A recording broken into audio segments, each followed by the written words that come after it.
I want to begin by saying that I'm incredibly anxious right now. I am because I have something that's so important to me right now that I've just put out, and I'm anxious that nobody's going to listen to it. I always am. If I'm honest, like I've said before, I'm a nobody. Or sometimes I feel like one. And I am not the best creator out there. And what do I mean by that? Well, I'm not the most experienced. I am not the most, well-skilled. But I try.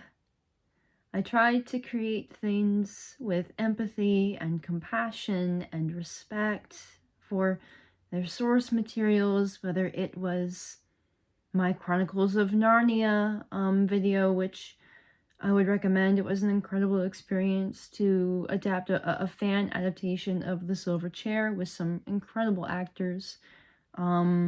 Whether it is creating the Mozart series, as I am continuing to do, although life has been quite troublesome and trialsome with the Mozart series, but you know, we get through it. Or whether it's working on this, working on all the research I'm doing about Stephen Haggard and those connected to him, and now even, I'm not sure anyone would be familiar with Oscar Werner, but Austrian actor Oscar Werner is also the subject of my research. The whole point of this video is to say,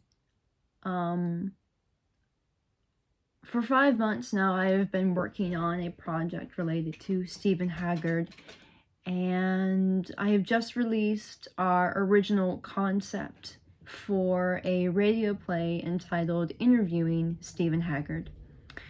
And the radio play is fully based on I'll Go to Bed at Noon, which was written by Stephen in June of 1940. And it was written as a letter to his sons. Stephen was going away to war. He never believed that he would see his children again. He thought he might die at the front lines. He thought that he would pass away. And unfortunately, he did.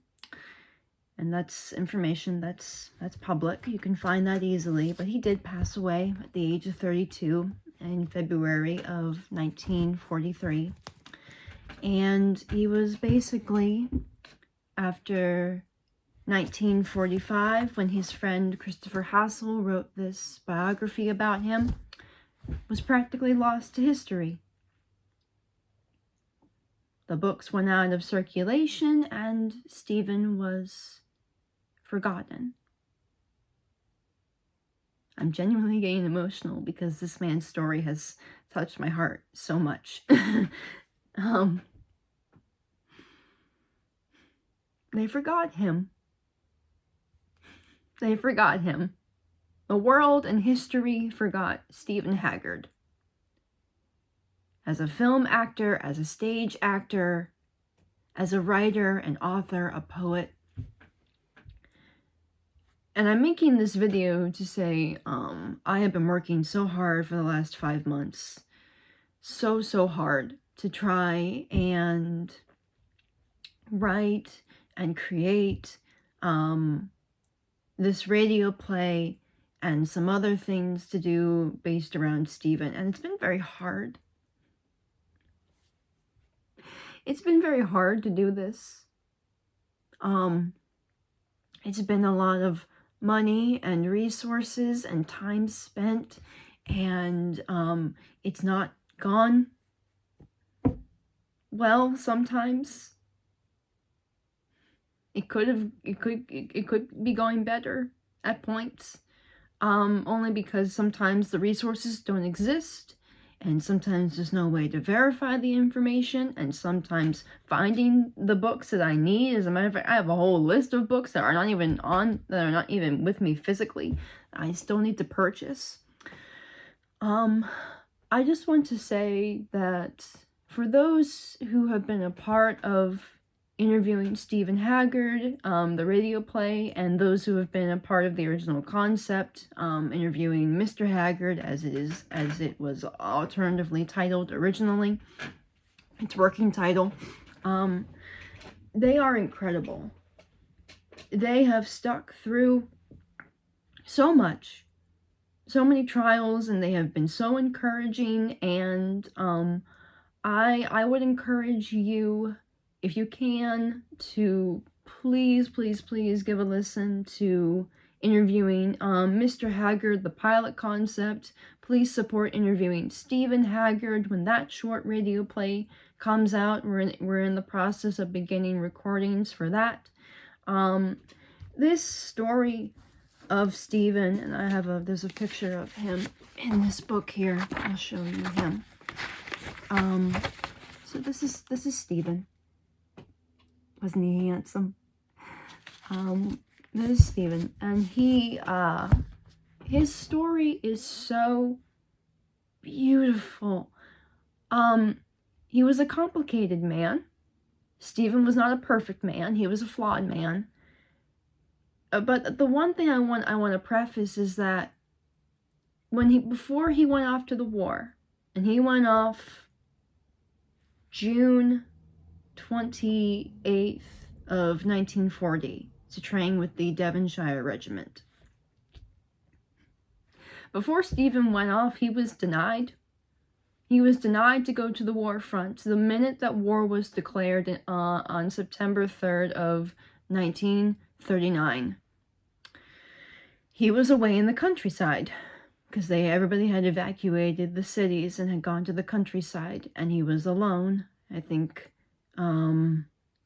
for a time. I don't know. The information gets a little bit crossed here as to where exactly he was and where his family was, but in the summer of 1940 he sent them off. So I'm not entirely sure. All the information I know comes from this book. So everything I'm spewing, albeit a little bit hectically, comes from this book. But in September of 1939, he attempted to get back to London in order to be a part of this battle. And they denied him.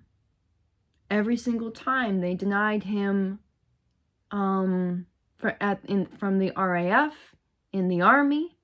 He wasn't, like, every branch in the military that he tried to be a part of, they denied him. And they denied him because of health reasons.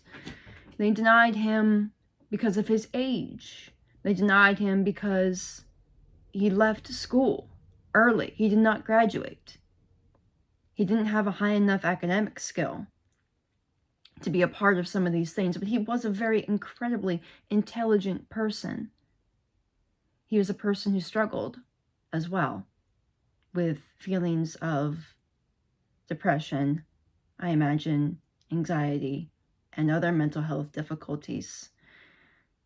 So the story of Stephen Haggard is not for the faint of heart. The story of I love it.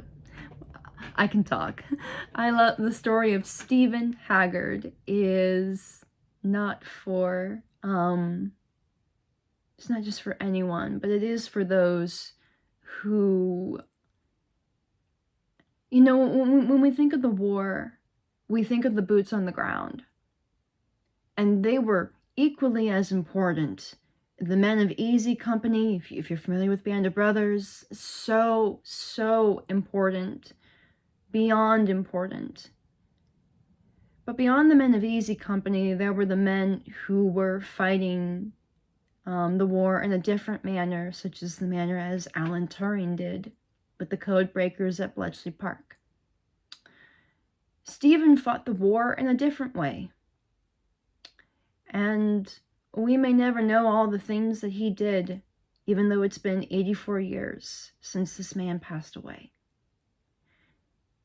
Anything that I do going forward in regards to Stephen Haggard is done from a place of empathy, respect, and so much compassion.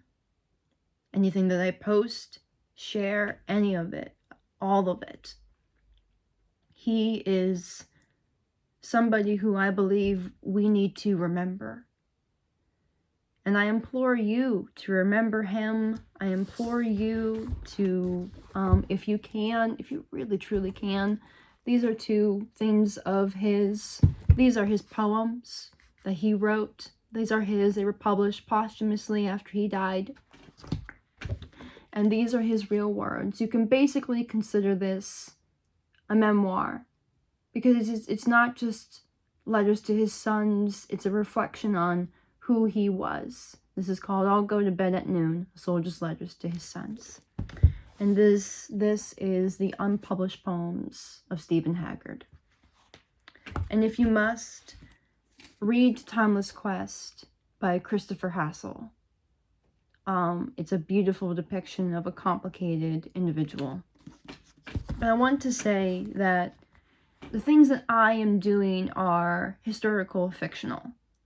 The things that you'll hear in my radio play and anything subsequently that comes, after what's called A Chance Encounter, interviewing Stephen Haggard, A Chance Encounter, is heavily, heavily fictionalized. It's historical fiction.